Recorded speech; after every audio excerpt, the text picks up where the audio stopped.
Welcome to week 2 of the South Carolina football preview show. We're here at the Village Idiot Pizza and Pub, our new sponsor. We'd like to thank them for having us this week and every week as we go throughout the South Carolina season. Village Idiot has 2 locations, 2009 Devine Street right here in 5 Points and 4517 Forest Drive in the Forest Acres area. David, we knew we were going to be at the Village Idiot this week. We thought we were going to be here. I think we both predicted we would be here talking about a 1-0 South Carolina team. Instead, we're talking about a 0-1 South Carolina team that's coming off a, whatever adjective you want to use, troubling, disheartening, confusing, 52-28 loss to a Texas A&M team that's pretty good. South Carolina goes back to the drawing board, has made some changes this week to try to make sure that hasn't happened again. Tell us a little bit about those changes and what you think they're going to do for this team. Well, Josh, right now Steve Spurrier and his coaching staff are keeping pretty secretive about the specific practice changes that they have. But what we've been able to find out is that they're being a lot more physical. They're doing a lot more one-on-one drills in practice where you have the starters going against the starters. And in pass rush drill, instead of having just one man blitz the quarterback, they're going the entire 4-man front against the entire 5-man line. Everybody's out there blocking and, knocking everybody's slobber around. And, that's what they have to do. They're trying to get more physical and say, listen, last week was last week. It's not going away, but it's not going to happen again. So what do they have to do to have a better outcome against the East Carolina Pirates? Because, basically my inbox has been flooded with East Carolina runs the same system as Texas A&M. Right. What are they going to do? Well, they do, but they're not the caliber of athletes that Texas A&M has, although they're still a very, very good team. Won 10 games last year and have Shane Carden and Justin Hardy coming back. So I think the first thing that South Carolina has to do to try to get back in this game and avoid a repeat of last week, got to run the football. I mean, last week they tried to do it, and really they were down 10 to 17 points at any given time, and they just couldn't get that running game started. They couldn't afford to do it because they had to start throwing every down. So you got to get that running game started. It appears that Mike Davis is back healthy and will be able to play, but even if he isn't, you have Brandon Wilds, you have Sean Carson, you have David Williams, who Steve Spurrier said is going to play some this week. Got to get that running game started, and I think if East Carolina stays in that 3-man defensive front, USC will have room and be able to run the football and get this offense on track. You look at East Carolina as well, it's not just their offense or a great defense as well. What have you seen from the Pirates that was really going to make this game troublesome? Well, I think I got the same questions you get, which is tell us how South Carolina is going to stop what they didn't stop last week. Now, the truth is the Pirates do run a very similar system. They've got different guys doing it. They don't have Kenny Hill. They don't have all of those really big monster wide receivers that Texas A&M have. What they do have is Shane Carden, who may end up as the NCAA career leader in completion percentage. But he does it a little bit differently. He's not a Kenny Hill guy. He's not a guy that you're going to imagine in your mind as an NFL-type quarterback. He's going to move around. He's not going to set his feet a lot. He's not going to whistle balls in there. He's just going to make real accurate, not lollipop throws, but he doesn't hum it in there. He's going to get the ball to his guys quickly and effectively. Justin Hardy, not a huge guy, not a burner, a slot guy who is just kind of death by 1,000 paper cuts. He's just going to keep catching the ball, keep catching the ball, keep catching the ball. Already their career touchdown leader, or excuse me, career receptions leader. South Carolina, from an athlete perspective, should have an advantage. Whereas last week you felt like you had comparable athletes on comparable athletes. Across the board, South Carolina should be better off athletically, should have bigger, faster guys than East Carolina. That in and of itself will be a huge help. The biggest help, however, is just going to be tackling.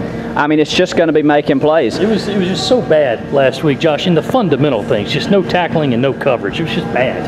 And didn't necessarily look like they were close to making a lot of plays that just didn't happen. I mean, they missed and they missed big. So be in position, wrap up and tackle, look a little bit more like you're ready to play, feel comfortable with your assignments. Now we're going to a new segment on our show here, sponsored by our new sponsor, Village Idiot Pizza. Be sure to visit their online ordering section at villageidiotpizza.com. You can also schedule that or download that on your mobile phone and application, which I'm assuming you can also watch this video on if you really want to subject yourself to that for a little more. At least we'd be smaller. Exactly, we would be smaller. But at villageidiotpizza.com, that's going to take care of all your online ordering needs for the best pizza in the city. Our new section on the show this week is we've got a mailbag sent to us at Village Idiot Mailbag, and we got a few questions from a few people. York DeVoe writes in and asks, how physical has practice been this week? Well, Josh, we haven't been able to watch a lot of it, but from what we have learned, it's been a lot more one-on-one hitting, a lot more physical than they have been. They're still not tackling down to the ground in practice because you don't want to get anybody hurt, but that's exactly what they're trying to do, saying last week was an aberration, this week's going to be much better. Someone chimed in on our Facebook page at Go Gamecocks, and Brian Marquise asks, which defensive end will step up and create some pressure? Josh, I'm going to let you handle this one because I really don't have a good answer. Thanks a lot. I don't either. I mean, we were talking about this earlier. There was not like, you didn't feel like there was one guy last week who was close to making a lot of plays.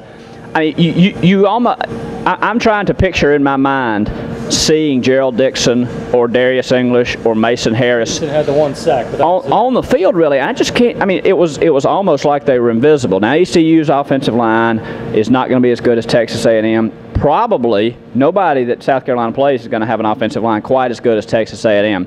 That does not change the fact that Gerald Dixon and Darius English have got to make a play or two. Start with one and go from there. They've just got to play better. This pass rush is aggravating Steve Spurrier to distraction, I should say, lack of a pass rush, and you can understand why. If you give quarterbacks as much time as they gave Kenny Hill, they're all going to tear you up. And also from our Facebook page, several folks, including Robert McLaren and Cody Gaskins, want to know, are we going to see the 3-4 again or more of the traditional 4-2-5? Well, they put in too much time on the 3-4 to just junk it, although it didn't look very good last week. A lot of that is because Kenny Hill is trained to get the ball out of his hands very quickly, and Shane Carden has a little bit of that too. But I think that they're going to go with the 3-4 until they're just realizing that it's gone beyond repair, and I don't think that they're near that point yet. They will go to the 4-2-5. They did it in spots last week, and I really think that they're going to use it more this week to prepare for next week. We all know what's coming in next week with Georgia and Todd Gurley. We'll save that for another week. But to answer the question, they're still going to use the 3-4 and the 4-2-5. Maybe it'll be 50-50, 75-25, who knows. But they will use both defensive alignments. Now for our favorite part of the show and our last part of the show, we're going to have to predict what's going to happen this week and Saturday. We got some company this week. We'd like to bring in our friend Brian Glenn. He's the owner of Village Idiot Pizza and Pub down here in 5 Points End on Forest Acres. Come over to the middle. And, this is a great guy. Brian, how you doing? Thanks for joining us how this are you? week. No, Josh. Hello, Josh. See you, Brian. Brian, we've been talking a lot about Texas A&M and how bad the Gamecocks looked last week. This is a new week coming in for East Carolina. You've been here a long time. What do you see South Carolina doing this week, and what's your score prediction for the East Carolina game? Well, here's the thing, David. Here at the Village Idiot, we're positive, and I'm staying positive about this game. I think it's a great opportunity for a bounce back for South Carolina. I think that East Carolina has a good squad, so they're going to give us a game. But I'm thinking the Gamecocks bounce back. 48-24, good guys, and the good guys are the South Carolina Gamecocks. A lot of points there. Josh, I'm going to pitch it to you. What do you think the prediction, what do you see happening this Saturday? Well, I'm not sure how much faith folks are going to put in my predictions, or frankly yours either, after how well we did last week. But and I'll say going in that I don't know what to expect from this South Carolina football team. I was so surprised, like I think some of their coaches were, with the way they played overall. I'm going to need to see something better before I feel real comfortable about it. That being said, I think the Gamecocks are a better team. I think just the fact that they match up so well across the board means they ought to win this game. I'm thinking a 32-17, but maybe not a game that you're real comfortable until the middle of the fourth quarter. But you got to get to 1-1 and then worry about the Bulldogs next week.